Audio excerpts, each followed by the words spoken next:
Hello students, welcome to all students in our English classes. तो student, जैसा कि आपको पता है, क्लास 10th के लिए हमारी जो फर्स्ट टेक्स्ट बुक है द गोल्डन रेज, आज हम उसका 11th chapter the betrayal of faith को रीड करने जा रहे हैं। अगर आपको ये वीडियो पसंद आए तो प्लीज़ वीडियो को लाइक करना और चैनल को सब्सक्राइब करना। तो स्टूडेंट्स, सबसे पहले हम चलते हैं चैप्टर के टाइटल की तरफ। चैप्टर का जो टाइटल है वो दिया गया है the betrayal of faith, जिसमें बी ट्रायल का अर्थ होता है विश्वासघात, और ऑफ का मतलब होता है के की, और फेथ का मतलब होता है विश्वास। यानी पूरे का सीधा अर्थ हो गया विश्वास का विश्वासघात। अब दूसरी बात जो होती है किसी भी चैप्टर में, वो होती है उसके राइटर की। तो इस चैप्टर को लिखने वाले हैं E.R. ब्रेथवेट, जिन्होंने बताया है इसमें ब्रिटिश लोगों के जीवन के तरीके के बारे में। ये जो राइटर हुए हैं, ये इन्होंने हमेशा से ब्रिटिश लोगों के आदर्शों में विश्वास किया है। इनका मानना है कि मैं ही नहीं बल्कि इनके खुद के माँ बापों के भी माँ बाप जो थे वो ब्रिटिश कानूनों में, ब्रिटिश आदर्शों में विश्वास करते थे। तो स्टूडेंट्स, इनके बारे में और अधिक जानने के लिए हमें ये चैप्टर पढ़ना है। तो चलिए शुरू करते हैं। Belief in an ideal dies hard. वास्तव में किसी भी, आइडियल का मतलब होता है आदर्श, वास्तव में किसी भी आदर्श में विश्वास करना और फिर उसे छोड़ देना बहुत कठिन है। I had believed in an ideal for all the 28 years of my life. मैंने अपने जीवन के पूरे 28 वर्षों तक एक ही आदर्श में विश्वास किया, the ideal of the British way of life, और वो आदर्श था ब्रिटिश लोगों के जीवन जीने का तरीका। It had sustained me when as a youth in a high school. यह मुझे तब अनुभव हुआ जब मैं एक उच्च स्कूल में एक नौजवान रहा। Of nearly all white students, जहाँ मैंने देखा कि वहाँ के जितने भी विद्यार्थी थे वो लगभग सभी सफ़ेद थे। I had to work harder, मुझे बहुत कठिन परिश्रम करना पड़ा था, और रन फास्टर, और बहुत तेज़ दौड़ना पड़ा था। देन दे नीडेड, बजाय उनके की जितनी उनको आवश्यकता थी, टू डू, उनको करने की, in order to make the grade, क्योंकि मुझे उनसे आगे निकलना था। It had inspired me in my college, इसने मुझे मेरे कॉलेज में भी मुझे प्रेरणा दी, एंड यूनिवर्सिटी ईयर्स, और मेरे विश्वविद्यालय के वर्षों में भी मुझे प्रेरणा दी। When idols were dragged in the dust of disillusionment, जब सारे ही आदर्शों को घसीट कर मिट्टी में, मतलब भ्रम की मिट्टी में ले जाया जाता था, following the Spanish civil war, Spanish जो सिविल वार हुआ था उसका अनुसरण करते हुए। बिकॉज ऑफ इट, इसकी वजह से, I had never sought to acquire American citizenship, इसी वजह से मैंने कभी भी अमेरिका की नागरिकता प्राप्त नहीं कर पाया।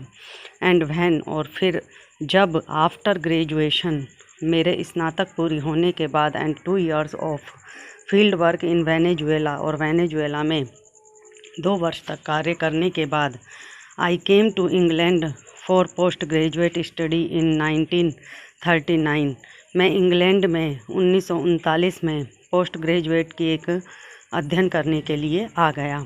आई फेल्ट दैट, मैंने महसूस किया कि, एट लॉन्ग लास्ट, अंत में, I was personally identified with the hub of fairness, अंत में मुझे एक साहब के रूप में जाना जाने लगा, टॉलरेंस, एक सहिष्णु के रूप में जाना जाने लगा, एंड ऑल द फ्रीडम्स, और मेरे पास सभी प्रकार की स्वतंत्रताएं थी।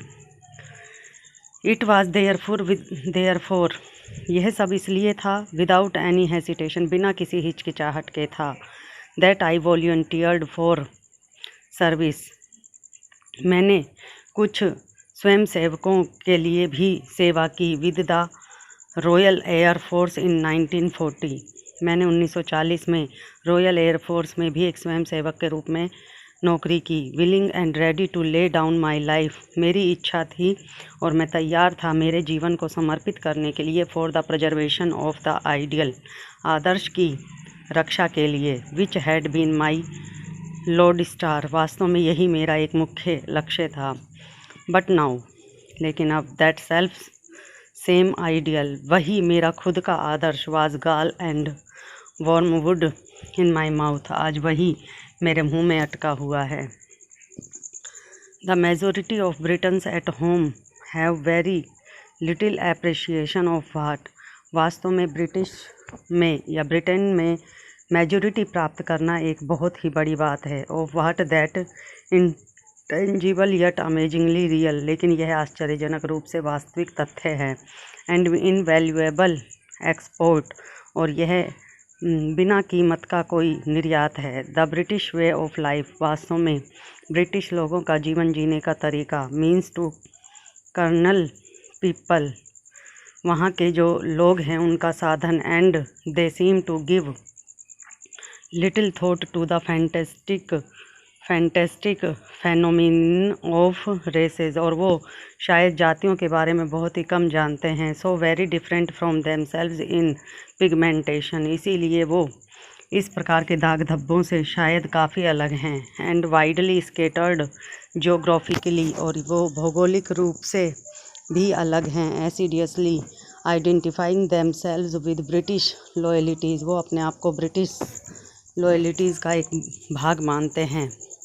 बिलीफ्स एंड ट्रेडिशन, उनकी अपने विश्वास हैं, अपनी परंपराएं हैं।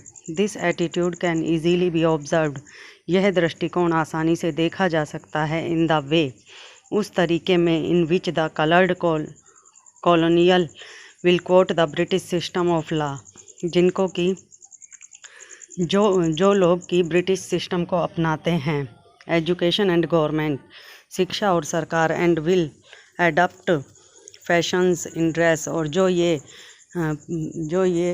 अपना वेशभूषा धारण करने का तरीका अपनाते हैं। एंड सोशल कोड्स, और इनके जो सामाजिक कोड होते हैं।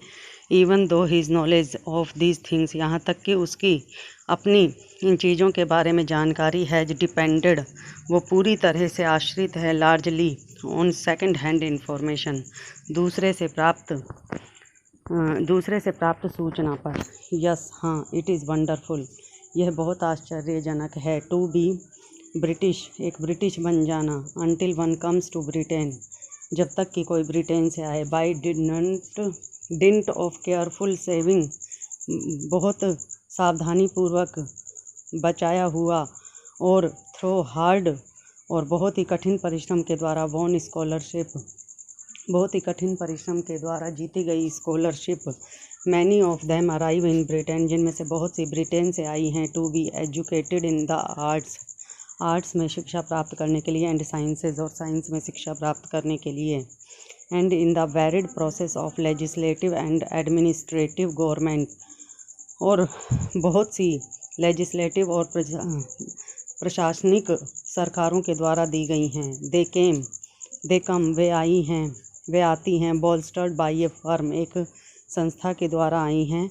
कंडीशनल बिलीफ, यह एक स्थितीय विश्वास है। दैट की Britain and the British, Britain और British stand for all that, इन सब के लिए खड़ा हुआ है कि is best in both Christian and democratic term, कि यह क्रिश्चियन और प्रजातांत्रिक संबंधों में मुख्य है।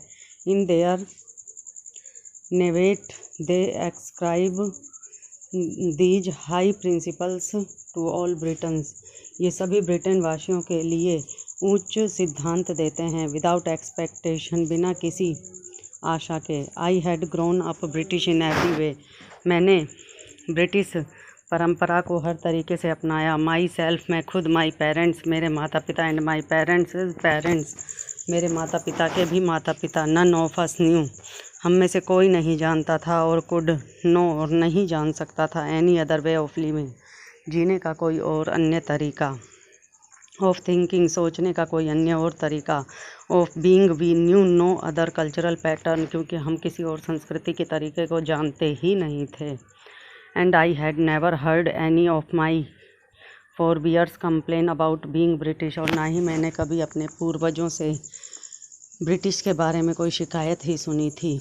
एज ए बॉय, एक लड़के के रूप में। I was taught to appreciate English literature, मुझे एक प्रशंसात्मक अंग्रेजी साहित्य पढ़ाया गया। पोइट्री, कविताएं पढ़ाई गई। एंड प्रोज, गद्य पढ़ाए गए। क्लासिकल एंड कॉन्टेम्पररी क्लासिकल और कॉन्टेम्पररी साहित्य पढ़ाए गए and it was absolutely natural, और यह वास्तव में पूरी तरह से प्राकृतिक था फॉर मी, मेरे लिए, टू आइडेंटिफाई माई सेल्फ, मुझे खुद को पहचानना, विद द ब्रिटिश हीरोज़, उन ब्रिटिश नायकों के साथ, of the adventure stories against the Williams, जिन्होंने की बहुत ही साहसिक कहानियाँ लिखी थी उन विलियंस के विरुद्ध, ऑफ द पीस, उन लोगों के विरुद्ध who were invariably non British, जो कि नॉन ब्रिटिश थे यानी कि ब्रिटिश नहीं थे, एंड सो, और इसलिए, टू माई बॉयज माइंड, मेरे बच्चे वाले दिमाग में, more easily capable of Williams conduct, जो ये विलियन थे ये मेरे दिमाग में अच्छी तरह से घर कर गए थे, the more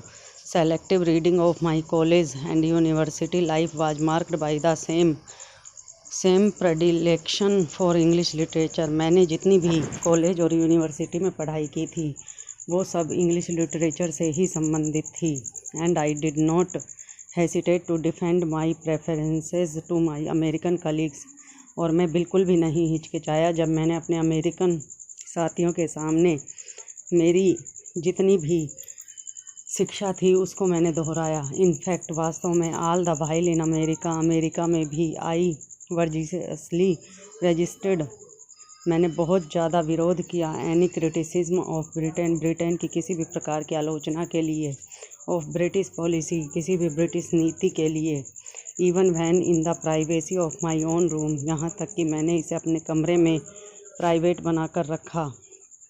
closer examination clearly proved the reasonableness of such criticism, वास्तव में जब नज़दीकी से इसका निरीक्षण किया गया तो साफ साफ सिद्ध हो गया कि वास्तव में इस आलोचना का सही तथ्य क्या था। तो स्टूडेंट्स, आज के लिए ये चैप्टर इतना ही, बाकी का चैप्टर हम आपको नेक्स्ट वीडियो में रीड कराएंगे। तब तक के लिए थैंक्स।